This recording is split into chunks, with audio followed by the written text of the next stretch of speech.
Yes, my name is Guillaume Frugier, and I work for Molecular Devices. There you go. And so, first of all, I'd like to thank MIMETAS' organization committee for the opportunity and organizing what is logistically probably a challenge to coordinate events across different continents. So thank you, Dimitri, Elvira, Mario as well. And so I would like to talk to you today about Molecular Devices offering when it comes to imaging and 3D samples in particular. So, so yes, I do work for Molecular Devices, a complicated company to work with that has coerced Paul to cite our name multiple times during his talk. It's particularly complicated to work with us, something which is probably correlated to the increased number of French people that actually work for the company. I can say that.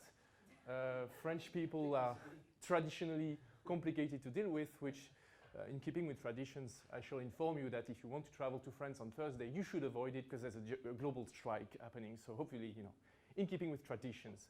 So who is Molecular Devices? So we are an instrumentation provider, okay? So we do different things. We provide different types of instrumentations.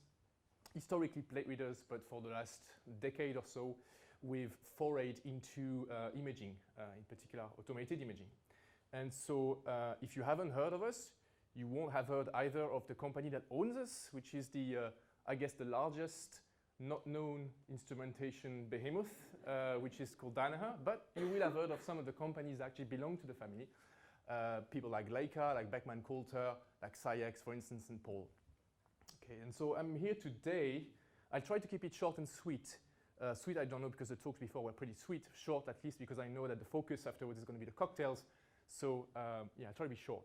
So I'm going to talk about high content screening or high content imaging, which you may or may not know what it is about, but basically this is the meeting of what we all know, which is microscopy, which is observing a sample in context, which is great. You know, you have those complicated images, complicated samples that you can observe in so many different types of dimensions and parameters, and something that historically microscopy was somewhat deprived of, which is statistical significance, data quantity, population data.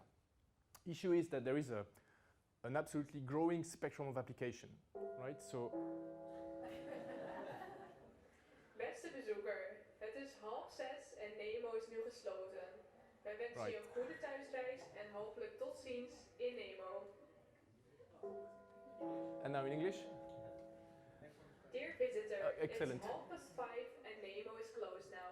We wish you a safe journey back home and hope to see you again in Nemo. Well, thank you. Don't be alarmed, I'm told by the organization there are sleeping bags provided, so we'll all be able to share an interesting night talking about organoids and the rest of it. Anyway, so yes, a growing spectrum of application, and I just don't want to say that, you know, manufacturers end up pulling hair. That would be in bad taste considering my own situation, but the actual number of applications makes it kind of complicated to provide a solution that works. And so ultimately, the finished product of what a high content screening platform is looks a little bit like this. Okay, so you have a reader basically, which is in that case here, I guess there's a pointer, yeah. Hopefully nothing will explode, excellent, which is essentially a microscope in a box, right? And then you will have potentially have you know, a robot that will load plates, samples one after the other.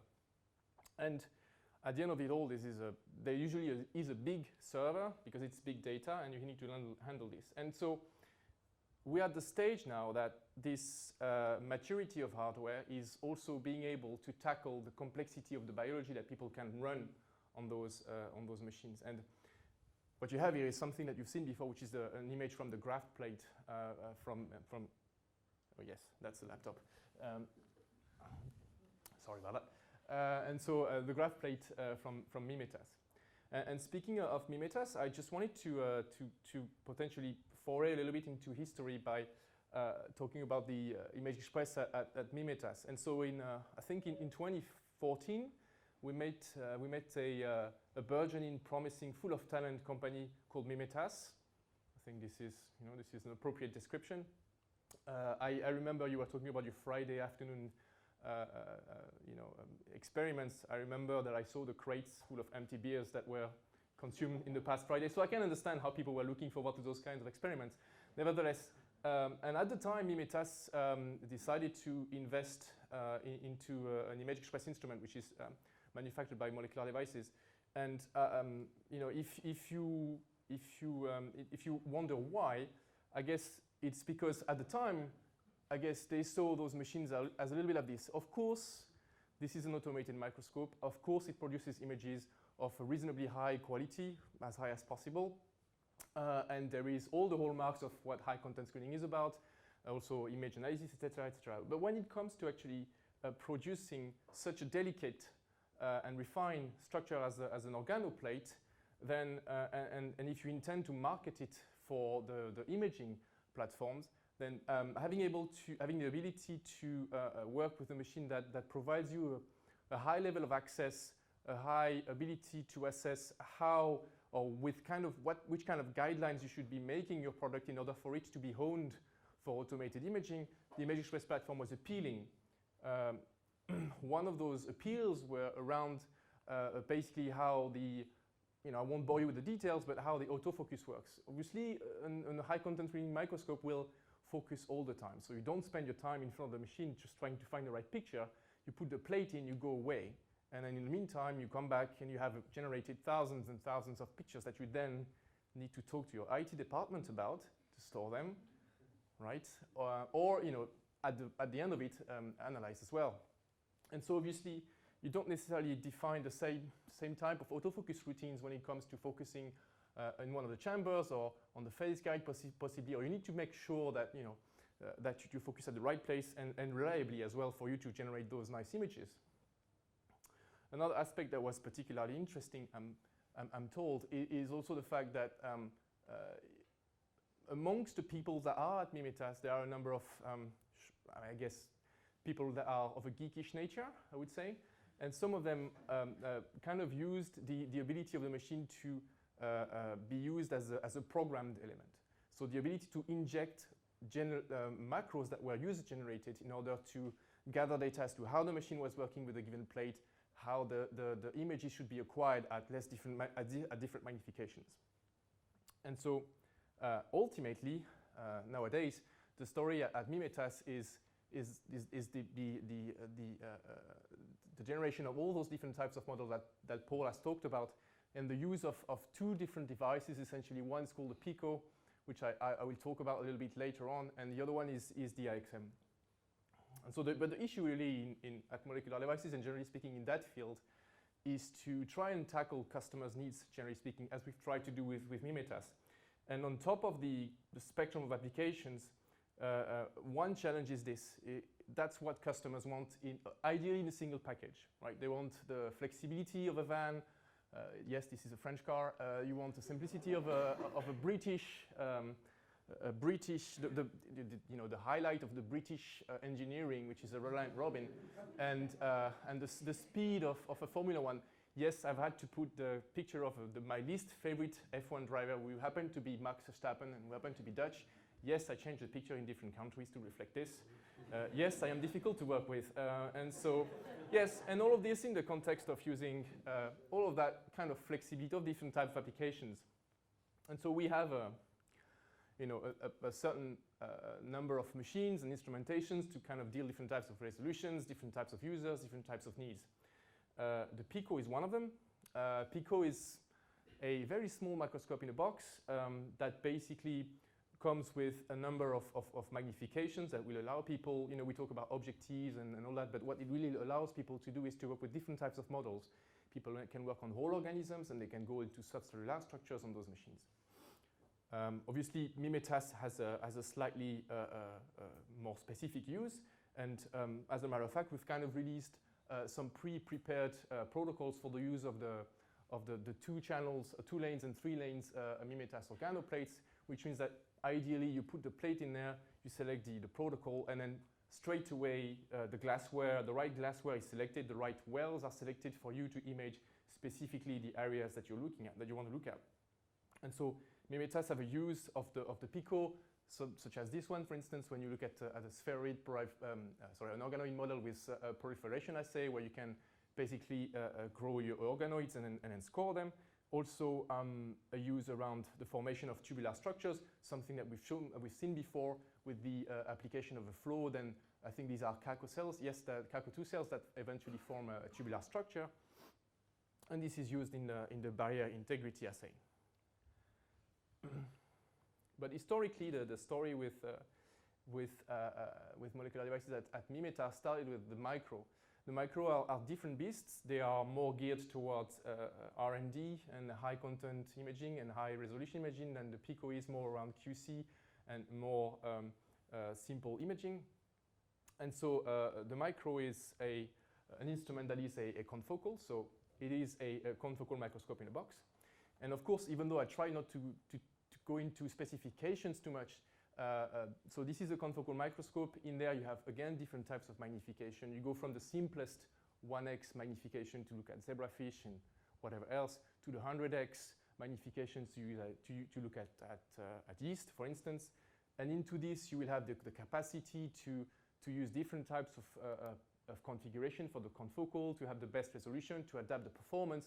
We've spoken about, the term was used previously of precision medicine or personalized medicine. This is as much as it can be for what is a closed box, personalized imaging or custom imaging, to make sure that the machines behave at the right performance.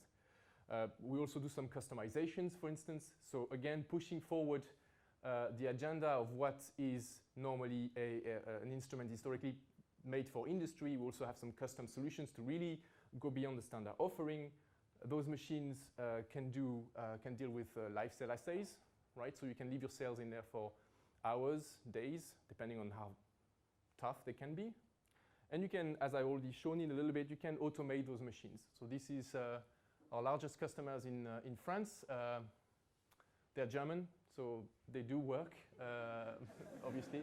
So this is the lab of Guido Kremer in the suburbs of Paris, who is working a lot on autophagy models in the cancer research area. Also looking into going into 3D, although I think so far they've used their own microfluidics plates or chips. But all of that is actually nothing. By this I mean that hardware is easy, or reasonably so, right? With a sufficient amount of investment, you get a high level of performance. The challenge, and what is so much harder, at least as far as I'm concerned, to kind of and get right, is the software. And especially in the analysis. In the context of so many different types of applications, we try and come up with different levels of analysis. Some of them are simpler, for more the simpler assays. They may be 2D, they may be 3D, but they're kind of turnkey and they're simple to implement. To the slightly more custom, where people will have the ability to teach the software what they want to look at, to the full-on micros, where basically you can do everything and anything, including dividing by 0, which is never a good idea. So, but for the 3D analysis, for instance, you need to envision this as part of a workflow where basically when you set up your analysis, maybe your plates are waiting on a rack, or maybe they are in an incubator. It's a 3-lane organoplates with several tens of chips, and then these will be loaded subsequently one after the other into a reader. And at the end of that read, then the analysis will kick on automatically. So eventually, that analysis that you run will be entirely custom, right? It's not something that is necessarily predefined by the software. It is something that as a user you will have defined with a reasonably good compromise between difficulty of setup and the flexibility of what you can do. So for instance, reasonably straightforwardly, you will have an acquisition such as this one, where you've focused on the center chamber and you've programmed the machine to acquire several hundred micrometers of acquisition that it will do automatically. Then the software will automatically, after the acquisition, kick in directly with the segmentation of the detection on the individual nuclei plane by plane, which is something that to set up, basically you click on the nuclei and the software will learn what those nuclei look like. Then you can connect those nuclei.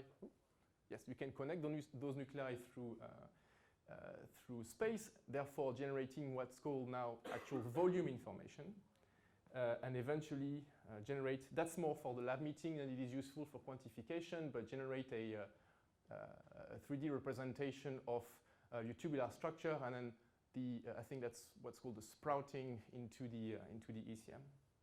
And you can do that with secondary markers that are expressed by the different cells, basically, where the name of the game is ultimately to generate reasonably straightforwardly a detection of your cells, volumes, structures through a space in order to generate those higher level information data sets and possibly also those, that's the next one, I think, those kind of visualizations.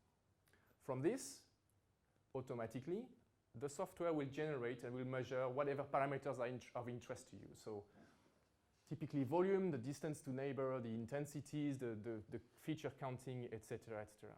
It will measure for that case, for instance, that I showed the sprouting things like the intensity of each outgrowth versus lumen, the number of cells I have sprouted, the distance between from the tubule, etc., etc.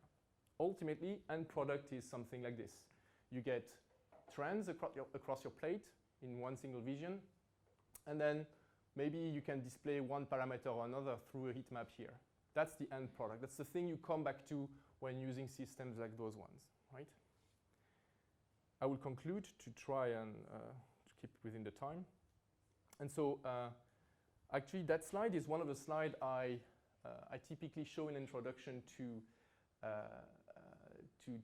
explain to people what is automated imaging. So this is the typically known kind of workflow for a normal conventional microscope. You have your sample, you acquire it, and then you get images that you need to deal with. This takes hours. We've all sat into a dark room to acquire pictures, right, for hours. And this can be biased, and this certainly is a little bit painful. But historically, it used to have an advantage, which was the reasonably high flexibility of such systems. You could port any kind of models. But now, more and more people are coming towards automated imaging simply by the fact that A, the software and hardware packages are such that they are mature enough to tackle a high level of flexibility, and B, the appeal of statistical relevance is such that it's difficult to do without it, basically. When you're publishing a paper or looking at data, it's always more appealing to have images that have been analyzed through millions of cells than it is to have a simple image that says, yes, it's positive, or no, it's negative. And all of that, with that maturity, now you can also do that automation, do the analysis and the acquisition on models that are as complex and recapitulating as a model, as imperfect as you can be. It is still a reductionist model, but still it's the best thing there is at the moment that allows you to basically look at this complexity, this complex model, and to look at the next step, which is generating meaning and generating the next research, the next questions you wish to have an answer to. And with this, I thank you, and I hope I kept within time.